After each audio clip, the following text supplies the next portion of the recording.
ओम शांति। आज मनुष्य जीवन यात्रा बहुत पावरफुल बनाने की कोशिश करता है।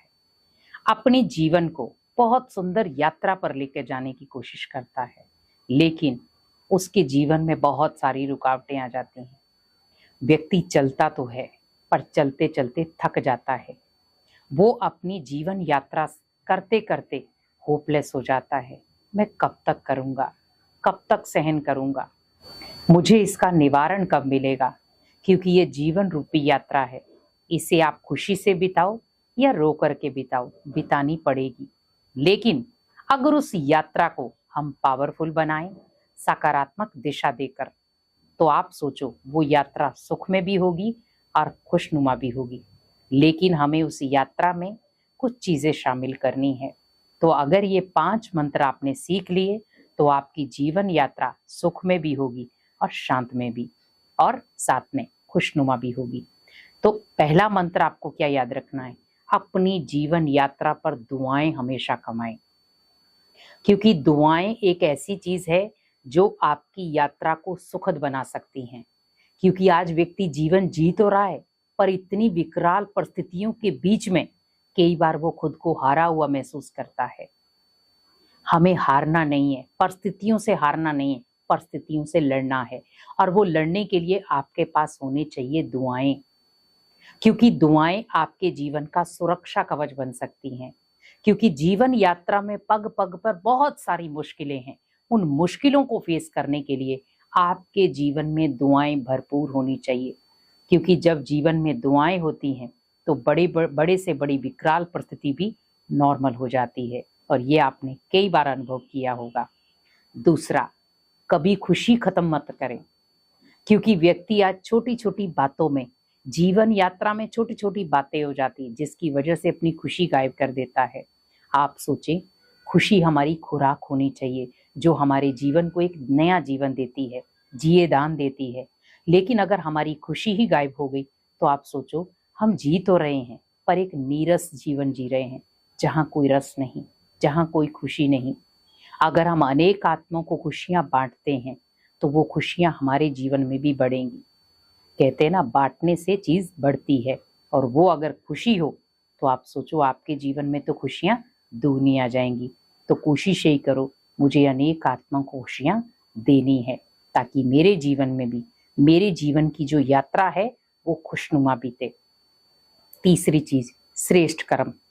क्योंकि व्यक्ति आज जीवन यात्रा पर जो भी कर्म कर रहा है, कई बार कर्म तो अच्छे करता है, पर धीरे धीरे संग के कारण वो गलत डायरेक्शन में चला जाता है और बहुत सारे गलत कर्म करना शुरू हो जाता है। लेकिन उसे वो गलत कर्म नहीं लगते हैं। कई बार हम कहते हैं ये कर्म गलत नहीं है, लेकिन वो कर्म गलत होता है और हम मानते नहीं हैं। लेकिन आप ध्यान रखें, कौन सा कर्म सही है, कौन सा कर्म गलत है। जिस कर्म में किसी का दुख जुड़ा है वो कर्म गलत है। लेकिन जहां पर आप अनेक आत्माओं को खुशियां दे रहे हैं, सुख दे रहे हैं, वो कर्म श्रेष्ठ है। तो जीवन में अपनी कर्मों की परिभाषा को समझे, कि जीवन में कर्म कब पलटवार कर जाएं आपको पता भी नहीं चलेगा। तो आप कर्मों की दशा को समझे, क्योंकि कर्म कब लौटकर आपके पास आ जाए आपको नहीं पता चलेगा। तो हम श्रेष्ठ कर्म करें, ताकि हमारी जो जीवन यात्रा है वो सुख में हो।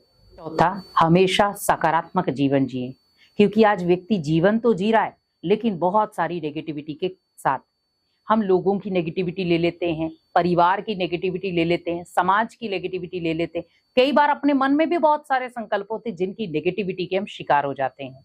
लेकिन अगर आप अपने मन में संकल्प नेगेटिव ला रहे हैं तो आप सोचो, आप अपनी जीवन यात्रा को दुख में बना रहे हैं। लेकिन अगर मैं उन्हीं नकारात्मक संकल्पों को खत्म करके अपने जीवन को एक नई दिशा दूं और सकारात्मक दिशा दूं, तो ऑटोमेटिकली आपकी जो जीवन यात्रा है वो सुख में बन जाएगी। तो सकारात्मक दिशा ना छोड़े, क्योंकि नकारात्मक बातें जीवन में आना स्वाभाविक है। क्योंकि बहुत सारे नकारात्मक आत्माओं से आपका मेल होता है, बहुत सारे लोगों के साथ आपका तालमेल बैठता है, जहां पर आपको नकारात्मक बातें सुननी पड़ती हैं।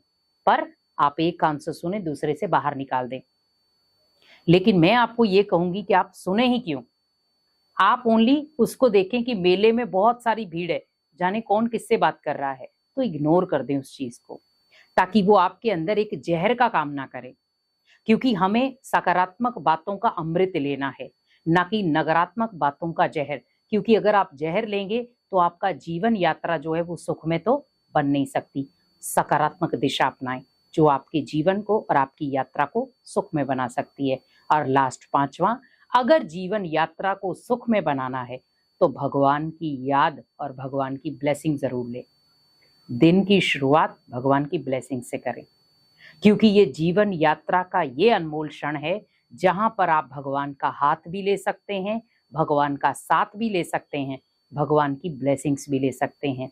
तो आप सोचें, जब मेरी शुरुआत ही भगवान के साथ होगी, भगवान के प्यार के साथ होगी, भगवान की ब्लेसिंग के साथ होगी, तो मेरी जीवन यात्रा कैसी होगी? तो मेरी जीवन यात्रा बहुत सकारात्मक होगी, खुशनुमा होगी, ब्लेसिंग्स वाली होगी और श्रेष्ठ कर्मों वाली होगी। तो मेडिटेशन जरूर करें, भगवान को याद करें। आप जिनको भी मानते हैं, शुरुआत आप उनसे ही करें, तो आपके जीवन की जो यात्रा है बहुत पावरफुल बन जाएगी। ओम शांति।